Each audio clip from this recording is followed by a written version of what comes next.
Hi everyone, in this video I'm going to show you exactly how to use the color page on DaVinci Resolve by color grading this shot of this amazing video. We are going to learn this completely from scratch, and we will learn to use every single panel of the color page step by step. So by the end of this video you'll master this powerful color grading tool.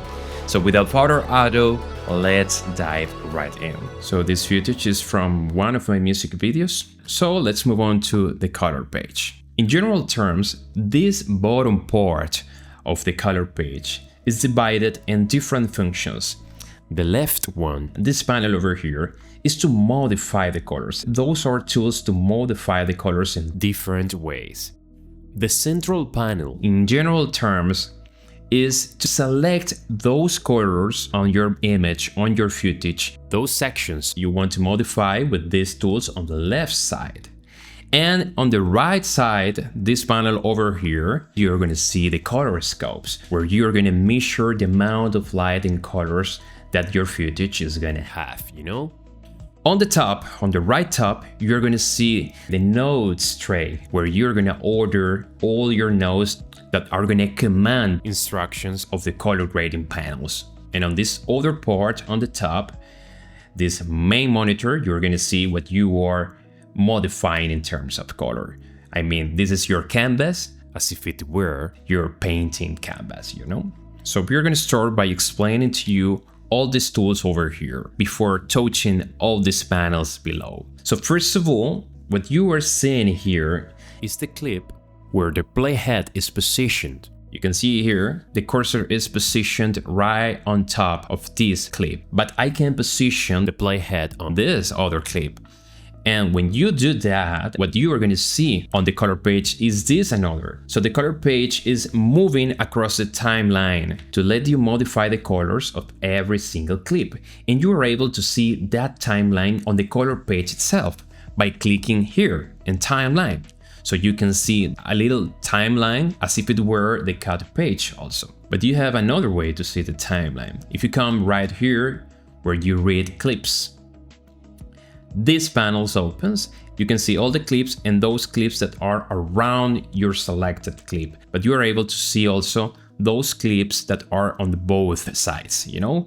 This is the function that has this timeline to give you a reference while you are doing the color grading. So you can open this timeline, close it, and you can open this another kind of timeline to see all the clips around the clip you have selected, you know? Another important tool you're going to have here is this gallery tab. On this gallery tab, you will be able to store your presets, your modifications. For example, if you're moving, for example, this clip like this, I'm moving a color, this red color, just for the sake of showing you how it works. And it happens that you like that look. So you can click on the right mouse button and select grab still. So that still is going to be stored on gallery. So you can restore the default settings of this image. So by positioning the cursor on this still, you can go back to this color grading you have done before. So that is very important when it comes to color grading, because you are going to do several modifications throughout the process. So you are likely to do some modifications that are not the final modifications, but you are a little bit interested on that approach, so you are able to store that approach by clicking on grab still. And that modification, that preset, is going to be stored on this gallery tab. On the other hand, you also have all these panels over here. They are actually the same as the edit page, grid export, effects, but this is very important, Lightbox. What is Lightbox? Actually, when you have done color grading, I mean, when you have all your footage almost finished, you are able to compare all those clips together on this Lightbox to try to maintain a kind of coherence across the color grading of your work, you know, because you are able to detect if you are following a kind of storytelling in terms of colors, because you must preserve a kind of style across the entire work. So let's go back here. Here we have the nodes. So every single node belongs to a specific modification on the clip. For example, I'm going to go back to the default settings. I'm going to remove this over here. and I'm gonna do a modification. For example, here, I'm gonna increase these red colors over here, and I can create another serial node, and I can do another modification on this other node that is not affecting the prior node. It's not affecting the prior command, you know? So you're able to delete the nodes, to reset the nodes, but actually you are able to disable the nodes you want by pressing Shift and D. So you can temporarily disable those nodes you want to check if you are doing this well or not, you know? On the same breath, you're able to see here on this function, this bypass color, we are able to activate and deactivate to have a kind of bypassed perspective of the clip. So being said that, I'm going to start by this panel over here, this left panel, and I'm going to do some modifications on this clip right here. I'm going to approach this first wheel, primary color wheels. What is all about? The primary color wheels are going to be useful when you want to do a general color correction. I mean, a general approach to the colors of the image.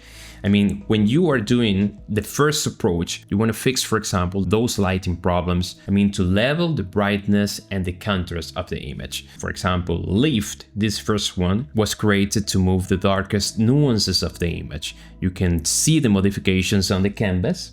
For example, my trousers, my black trousers, that actual leather trousers, you can see how they get darker while modifying this. Actually, I'm moving this horizontal wheel that is going to move the gain of that section of the spectrum, you know? So if I move this, for example, there's another one here. I'm moving only the highlights, you know? Remember that you must rely on your own monitor if you have a good one. These are going to be the mid-lows, and these are going to be the mid-highs, you know? So on these specific sections, you are able also to modify colors on that section. For example, you can see here this dot on the center. If I move this dot on the center, all the darkest areas of the image are going to be moved to the red tones, and I can move this to the blues, for example. Here is more noticeable. You can see that the black has turned out on a kind of blue dark, you know? And the same goes for this other one over here. Due to the fact that mid-low range is more closer to the yellow brown tones, what is actually modifying is the grass, those dark tones on the grass. You can see that while I'm moving this towards the red tones, you can see that the dark tones on the grass are getting a kind of red nuance, you know? And in the same breath, with this another wheel over here, due to the fact that it's touching mid-high tones, you can see that it's modifying actually the sky, you know.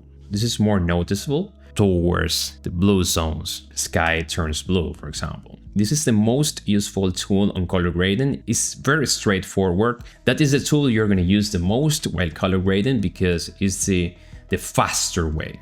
But actually you have other functions over here. I'm going to reset all on this button over here. You have also all these features over here. You can control the temperature, for example. You can control a tint to give the image another look, for example, more cinematic. The contrast directly. The pivot. The mid detail. This is the sharpness. There are some formats that don't have enough sharpness, enough details. The color boost. The highlights. And also the saturation, you know. You can move, for example, to this another tool over here that are color bars that are almost the same. And you can see if you move, for example, this red bar right here, you are moving the red tones also. So it's exactly the same, but with another perspective in terms of tools, in terms of the way you're going to modify those colors. But on the other hand, here in lock wheels are not the same. These are tools that are going to modify in a more precise and subtle way. For example, if I move here the shadow section of the spectrum, you can notice that the modifications on my trouser are very stressed on that specific point, you know? Pay attention that I'm not modifying anything else.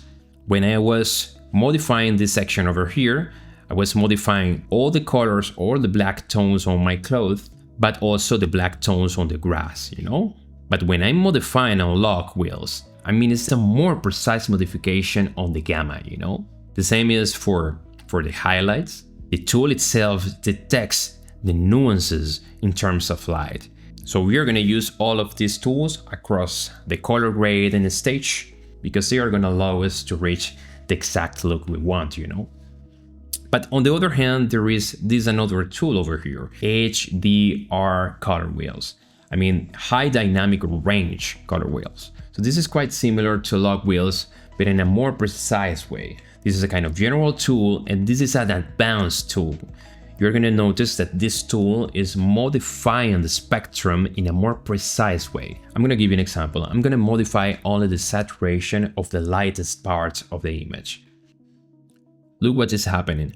Only the grass is enhanced by this tool over here. You are not able to do this kind of effect by modifying these color bars or the color wheels, the primary wheels. It's a very useful tool because actually you don't have to create masks to do modifications and profound modifications on the image. I'm actually always creating masks when it comes to color grading, but this tool is very efficient when it comes to color grading, not creating masks. I'm going to reset all these parameters and I'm going to modify this. And you can see, for example, that my hair and the guitar case have changed their color. You can see I'm going to modify towards the other side. I removed the saturation of these zones and you can see what is the result. It's desaturated. So you must experiment while modifying all of these. But I wanted to let you know all these wheels to let you lose fear of using them. So this third step over here, this RGB, what RGB Mixer is going to do is to modify the color language of the image. I mean, once you have done your primary approach to color grading, I mean that you have fixed all the problems that the image may have, you can go to these RGB mixers to give the image a different style, you know? You can see here on this panel that actually the bars are not in the same position by default because they are detecting what the scopes, the video scopes are detecting out of the image. I mean, the video scopes is mapping out your image in terms of brightness, contrast, color, shadows, and lights. So what you are going to see here in the RGB mixer is the result of the connection between this panel, this tool over here, and the video scopes. This is the reason why you can see here that this bar is up to here. I mean, this red bar is higher than the rest ones. And you can see here that actually in the video scopes, the red tones are higher than the rest ones because the temperature detected on the image is on warm tones, you know? So I highly recommend you to use these scopes to detect what are the nature of your image itself in terms of color. But do not stick with it because actually the video scopes is likely to show, for example, that the red tones are in a higher position than the rest ones, but maybe your footage looks good. I mean, in visual terms, the image is beautiful. I mean, it's not mandatory to level all the colors of the spectrum. That is going to depend on the result you want, on the style you want for that image. I'm not going to touch this color match at this moment, neither this camera raw. But I'm going to move on to this panel on the center. But before we move on to the next panel, don't forget to give me a like, subscribe to the channel, and turn on notifications. It really helps me keep creating videos like this one. And if you don't know anything about DaVinci Resolve, you can jump to this another video right here. So let's move on to the center panel. This panel on the center in general terms was created to select the colors we want to modify on the image, to select which are those exact ranges on your image you want to modify. For example, I'm going to return to the default settings and I'm going to select this qualifier here. That is going to be very useful for you. I'm going to click on any zone of the sky, for example, and I'm going to click Shift H, and these are going to show me what I have selected out of this qualifier, and I can modify these parameters over here to be more specific in the selection. What is white on the canvas is my selection, you know? You can modify all of this to add other things to the selection. You can actually see on the video scope what I have selected that are the higher tones. Obviously on the top are those tones more closer to the light, to the white. So that is the reason why this is showing me only this part of the spectrum. So once we have selected, for example, this sky here, we click on Shift H. I think it's the same for Windows. And I'm gonna do a modification here. And look what is gonna happen. The modification I did here, I can do it actually here, is modifying only the sky because I have selected with a qualifier only the sky. But you are able to select anything on the image. For example, I'm gonna go back to the default settings. I'm gonna select other thing. For example, the grass. I'm gonna push Shift H, and this is my selection, only the grass. And you can see that the grass is in a mid-range tones in the video scopes, you know? So I'm gonna push Shift H again, and I'm gonna modify this. I'm modifying only the color of the grass this time, you know? This is very useful when it comes to doing color correction because you can do all of this by layers, you know? What I mean is that on one single node, you can select one single part of your image to do every single modification in layers, not harming the entire clip, while doing several modifications step by step. So this is why the qualifier was created for, to select zones on the image to be modified. Here on the right, this following tab is Window, the power windows.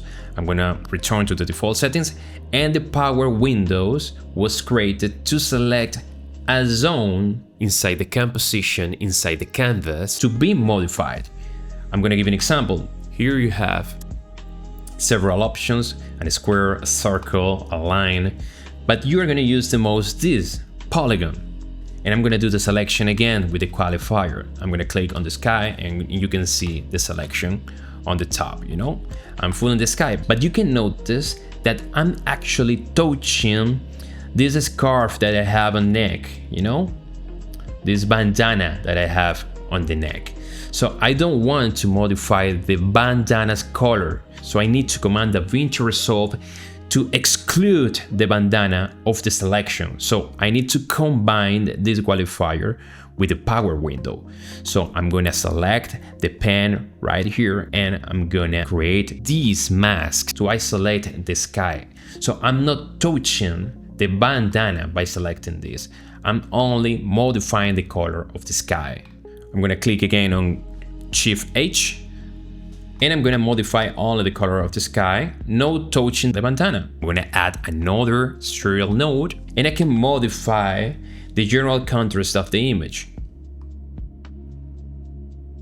And you can notice the difference right here with the bypass clip, because due to the fact that the warm lights are spread out across the entire environment, the color of the sky is supposed to be on that color if I want a high-end look on the image, you know?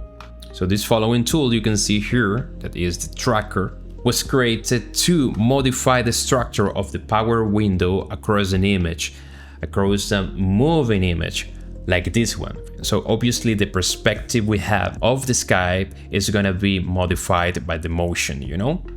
So we must tell the software to detect that motion by positioning here on this track, pushing track forward and reverse.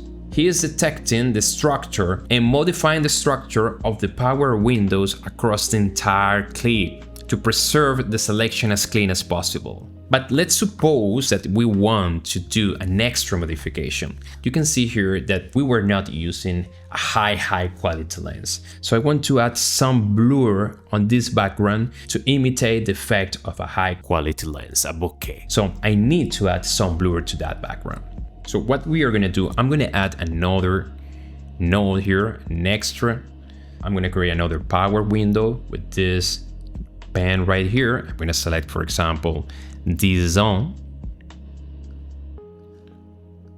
I'm gonna click Shift H and you can notice a problem that I'm also selecting my body. So I want to exclude that character because the blurred effect is supposed to touch only the background.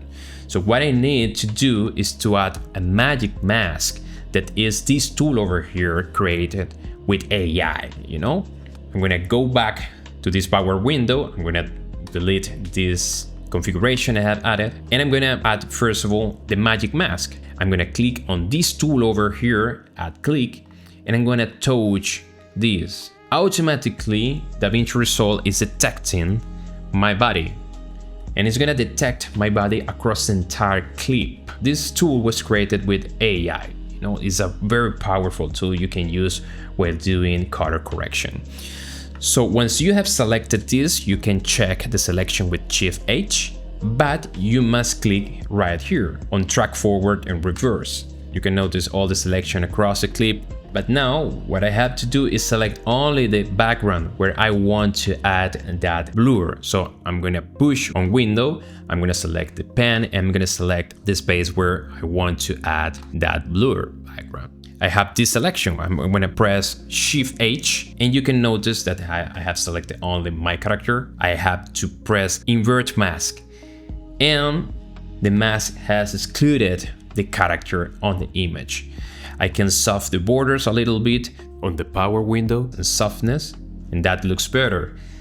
But I want to add blur to the image, so I have to come over here to this drop, and I'm gonna move the radius, and you can notice that this blur is affecting only the background but not affecting the character, and you can notice the result like this. If you click on Command and F or Control F, you can go directly to the full screen, and you can notice now that there is a beautiful blurred background on the image, as if it were a higher quality lens. It's a powerful way to make your clips go to the next level, you know?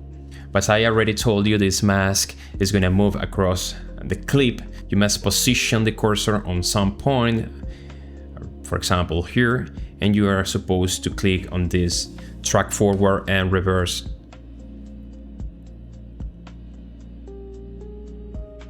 So here's a kind of detecting the place where we want to add blur, you know? So in the same way, you are able to modify the shape of your clip on the color page. By clicking here, you can modify, for example, the zoom and zoom out. You can modify anything. I don't recommend you to use this on the color page, and this is not that related to color grading itself, you know?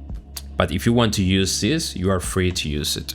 You know, I'm gonna go back to the default settings right here, and I'm gonna talk to you about another tool right here. I already told you that this central panel is, in general terms, to select the zones and those ranges you're gonna modify with the color grading panels. I mean, with these color wheels, for example. But these two tools over here are also modifiers. For example, this drop over here, color size, is to modify some colors also. For example, you can notice here the guitar case.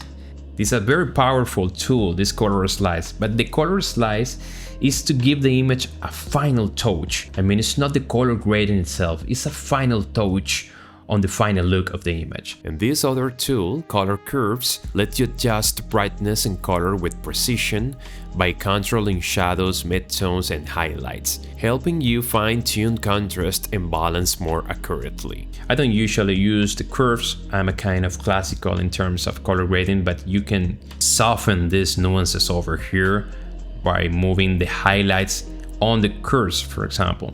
On the other hand, it's very important to specify that on this color page, you are also able to use keyframes. So by clicking here, you're going to unfold this panel where the keyframes are going to be located, and you are going to find these nodes represented on these names over here. The corrector 1 is the first node, the corrector 2 is the second node, and it goes the same for the rest of the nodes. For example, the fourth node that is right here. But I'm going to activate the color corrector. Any modification I do, for example, on these curves over here, are going to be stored on the keyframes track. So I'm going to move this cursor forward, and I'm going to do other modification, for example, here. And you can notice the difference in the automation, you know. That is quite useful because actually you are able to add effects to the image. I'm going to delete all these keyframes. I'm going to deactivate the keyframes track for the color grading. I'm going to modify only a little bit this grass like this, and I'm going to add another node to the node tree. I'm going to add a serial node, and I'm going to add fill damage an effect of film damage to this node. I'm gonna give it a full screen. I'm gonna delete this node over here, this curves node. Yes. And I'm gonna modify only this film damage effect. You need to experiment with this if you want a reliable result. It looks more natural like this. But before we move on to the last feature, remember that if you want to learn more about DaVinci Resolve in depth, you can join my full program in the description down below. It's an amazing course covering VFX, color grading, DaVinci Resolve, and AI workflows. So once you have a first approach to this color grading, you can create the steals. You're going to push, for example, grab a steal, and you already have this preset stored on the gallery. I mean, you can go back to this color grading anytime you want, and you can add this color grading to another clip you want. For example, if I move to this another clip that is actually the following clip of the timeline, and I place the cursor on top of the steal, my other clip is going to receive all that color grading created on the previous clip, you know? And you can select apply grade if it's suitable. For example, on this case, it's not suitable because the lighting is not exactly the same. But if I select another part of the clip, for example, here from another shot, for example, you can see here that this is the natural light of the image, but you can go to the color grading and apply this configuration. And he's already done. You don't have to apply the color grading to every single footage. If you have tested this on this footage, you can go to another clip and do exactly the same, and it's gonna let you save a lot of time, you know. So these stills are a very useful tool when it comes to color grading. So once you have advanced on the color grading of several clips on the timeline, you are able to check all the color grading, all the composition on this Lightbox. And you can see here if those clips match in terms of color. So this is a very useful tool when it comes to comparing all the clips of a video spot or a music video or a short film, anything. So you're gonna see all the clips in a row to detect those differences between one clip and another. And that's it. You know how to use the color page of DaVinci Resolve, and you are ready to color grade your own beautiful videos. And if you enjoyed this video, don't forget to give me a like, subscribe to the channel, and turn on notifications. So I'll see you the next time.